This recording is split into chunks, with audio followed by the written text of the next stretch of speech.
ഈ ചമ്മന്തിയും കൂട്ടി ചോറ് കഴിക്കാനേ ഒരു പ്രത്യേക ടേസ്റ്റാണ് കേട്ടോ. നല്ല ചൂടുള്ള ചോറിൻ്റെ കൂടെ ഈ ചമ്മന്തി വെച്ച് മുകളിൽ കുറച്ച് പച്ച വെളിച്ചെണ്ണ ഒഴിച്ചിട്ട് ഇതുപോലെ അങ്ങോട്ട് കുഴച്ച് അങ്ങോട്ട് കഴിക്കുമ്പോൾ അല്ലേ വേറെ ഒരു കറികളുടെയും ആവശ്യമില്ല. അടിപൊളി ടേസ്റ്റാണ്.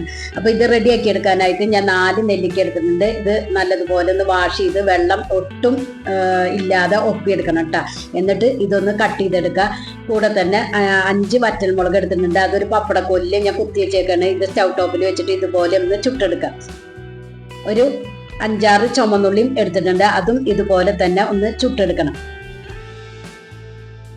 ഈ ചുട്ടെടുത്തതെല്ലാം മിക്സിയുടെ ജാറിലേക്ക് ഇട്ട് കൊടുക്കാം. കൂടെ തന്നെ ഒരു കൈപ്പിടി നാളികേരം ഇട്ട് കൊടുക്കണം. ആവശ്യത്തിനുള്ള ഉപ്പും ഒരു ചെറിയ കഷ്ണം ഇഞ്ചി ചേർത്ത് കൊടുത്തിട്ട് ഒന്ന് ചതച്ചെടുത്തിട്ട് വരാം. ഇപ്പൊ നമ്മുടെ ചമ്മന്തി ഇവിടെ റെഡി ആയിട്ടുണ്ട്. അടിപൊളി ടേസ്റ്റ് ആണ്. എല്ലാവരും ഒന്ന് ട്രൈ ചെയ്ത് നോക്കി ഫീഡ്ബാക്ക് ഒന്ന് അറിയിക്കുക. Thank you.